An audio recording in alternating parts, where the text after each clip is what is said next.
Assalamualaikum warahmatullahi wabarakatuh.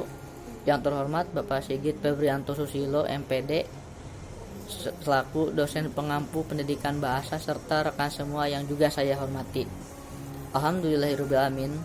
Segala puji bagi Allah Subhanahu wa taala yang telah memberikan rahmatnya kepada kami sehingga kami kelompok 5 dapat menyelesaikan tugas berupa pembuatan video. Tidak lupa juga marilah kita bersolawat kepada junjungan kita semua Nabi besar Nabi Muhammad SAW, pada keluarganya, pada para sahabatnya, serta pada kita selaku umatnya hingga akhir zaman kelak. Amin. Adapun isi dari video ini ialah berisi penjelasan materi yang berjudul perbedaan pendekatan metode, teknik, dan model pembelajaran. Di sini saya Sugesti Sukma Barkah selaku moderator dari kelompok 5 izin memperkenalkan anggota kelompoknya, yaitu Noklela Nurul Afila, Sipa Nur Anissa, saya sendiri Sugesti Sukma Barkah, serta Yuda Pranata. Berikut adalah pemaparan materi dari kelompok kami. Yang pertama yaitu pendekatan pembelajaran. Pendekatan pembelajaran adalah cara yang ditempuh guru dalam pelaksanaannya agar konsep yang disajikan bisa beradaptasi dengan siswa. Pendekatan dibagi menjadi beberapa macam. Yang pertama yaitu pendekatan individual. Pendekatan ini langsung dilakukan guru terhadap anak didiknya untuk memecahkan kasus anak didik tersebut. Yang kedua, pendekatan kelompok. Dengan pendekatan kelompok diharapkan dapat ditumbuh kembangkan rasa sosial yang tinggi pada diri setiap siswa. Mereka dibina untuk mengendalikan rasa egois yang ada dalam diri mereka masing-masing, sehingga terbina sikap kesetiakawanan sosial di kelas. Yang ketiga, pendekatan bervariasi. Permasalahan yang dihadapi oleh setiap anak didik bervariasi, maka pendekatan yang digunakan pun akan lebih tepat dengan pendekatan bervariasi. Pendekatan ini bertolak dari konsepsi bahwa permasalahan yang dihadapi oleh setiap anak didik dalam belajar bermacam-macam. Kasus yang biasanya muncul dalam pengajaran dengan berbagai motif, sehingga diperlukan variasi teknik pemecahan untuk setiap kasus. Yang keempat, pendekatan edukatif. Setiap tindakan dan perbuatan yang dilakukan guru harus bernilai pendidikan dengan tujuan untuk mendidik anak didik agar menghargai norma hukum, norma susila, norma sosial, dan norma agama. Yang kelima yaitu pendekatan keagamaan. Dengan menerapkan prinsip-prinsip mengajar seperti prinsip korelasi dan sosialisasi, guru dapat menyisipkan pesan-pesan keagamaan untuk semua mata pelajaran. Khususnya mata pelajaran umum sangat penting dengan pendekatan keagamaan. Hal ini agar nilai budaya tidak sekuler, tetapi menyatu dengan nilai agama. Yang keenam, pendekatan kontekstual. Pendekatan kontekstual merupakan konsep belajar yang membantu guru mengaitkan antara materi yang diajarkan dengan situasi dunia nyata siswa dan mendorong siswa membuat hubungan antara pengetahuan yang dimilikinya dengan penerapan dalam kehidupan mereka sebagai anggota keluarga dan masyarakat. Yang ketujuh yaitu pendekatan konstruktivisme. Pendekatan ini merupakan pendekatan dalam pembelajaran yang lebih menekankan pada tingkat kreativitas siswa dalam menyalurkan ide-ide baru yang dapat diperlukan bagi pengembangan diri siswa yang didasarkan pada pengetahuan. 8. Pendekatan konsep.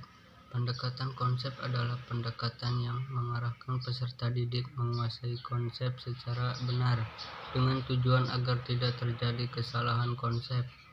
Konsep merupakan struktur mental yang diperoleh dari pengamatan dan pengalaman.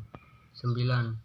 Pendekatan proses. Pendekatan proses adalah pendekatan yang berorientasi pada proses bukan hasil.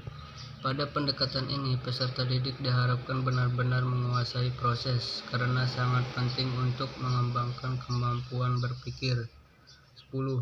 Pendekatan sains, teknologi dan masyarakat. Pembelajaran sains dengan menggunakan pendekatan STM mempunyai beberapa perbedaan jika dibandingkan dengan cara biasa.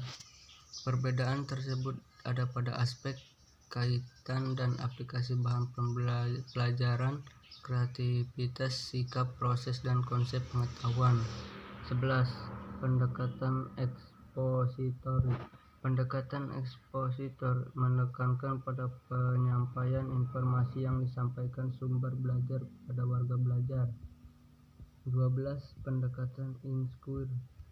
Istilah inquiry mempunyai kesamaan konsep dengan istilah lain seperti discover, problem solving, dan reflective thinking.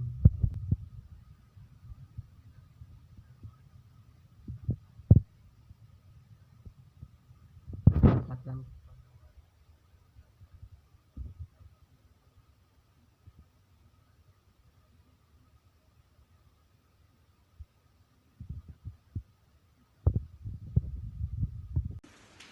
Metode pembelajaran. Metode adalah cara yang digunakan untuk mengimplementasikan rencana yang sudah disusun dalam kegiatan nyata agar tujuan yang telah disusun tercapai secara optimal. Beberapa metode pembelajaran yang bisa digunakan yaitu: pertama, metode ceramah, yaitu sebuah metode mengajar dengan menyampaikan informasi dan pengetahuan secara lisan. 2. Metode demonstrasi merupakan metode penyajian pelajaran dengan memperagakan dan mempertunjukkan kepada siswa tentang suatu proses, situasi, atau benda tertentu, baik sebenarnya ataupun hanya sekedar tiruan. Yang ketiga, metode diskusi adalah metode pembelajaran yang menghadapkan siswa pada suatu permasalahan. Yang keempat, metode simulasi, yaitu cara penyajian pengalaman belajar dengan menggunakan situasi tiruan untuk memahami tentang konsep, prinsip, atau keterampilan tertentu. 5. Metode tugas dan resitas, yaitu merangsang anak untuk aktif belajar baik secara individu ataupun kelompok. 6. Metode tanya-jawab adalah metode mengajar yang memungkinkan terjadinya komunikasi langsung antara guru dan siswa. 7. Metode kerja kelompok, yaitu siswa dalam satu kelas dibagi atas kelompok-kelompok kecil. Yang ke-8, metode problem solving, yaitu metode berpikir yang dapat menggunakan metode-metode lainnya yang dimulai dengan mencari data sampai menarik kesimpulan. 9. Metode sistem regu, ialah metode dua orang guru atau lebih bekerja sama mengajar sebuah kelompok siswa.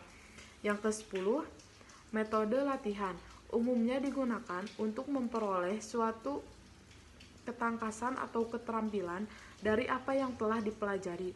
Yang ke-11, metode karya wisata, berarti kunjungan keluar kelas dalam rangka belajar. C. Teknik pembelajaran. Metode pembelajaran dijabarkan ke dalam teknik dan gaya pembelajaran. Dengan demikian, teknik pembelajaran dapat diartikan sebagai cara yang dilakukan seseorang dalam mengimplementasikan suatu metode secara spesifik.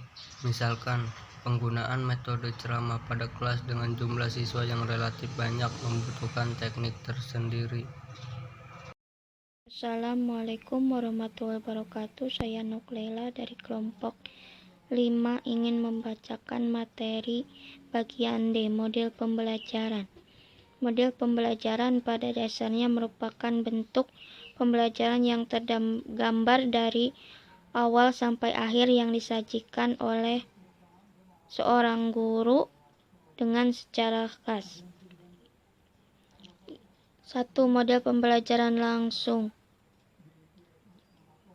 adalah model pembelajaran yang menekankan pada penguasaan konsep atau perubahan perilaku dengan mengutamakan pendekatan deduktif.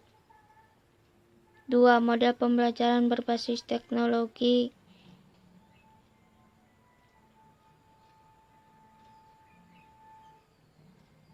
menjelaskan teknologi apapun yang membantu manusia membuat dalam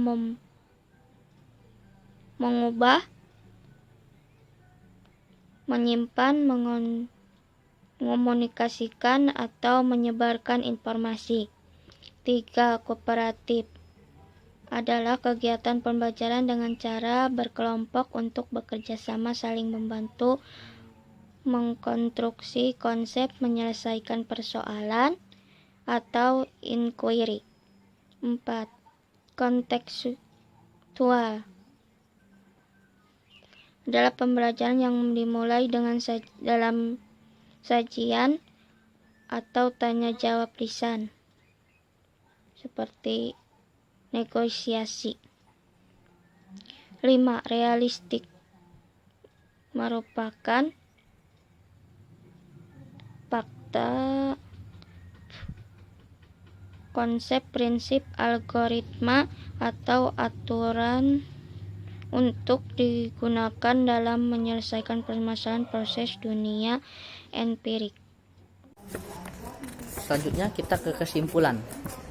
Pendekatan metode, teknik, dan model gaya pembelajaran dapat berarti titik tolak atau sudut pandang terhadap proses pembelajaran atau juga merupakan pola umum perbuatan guru dengan peserta didik dalam kegiatan pembelajaran dan berusaha meningkatkan kemampuan kognitif, afektif, psikomotorik siswa dalam tercapainya sasaran belajar.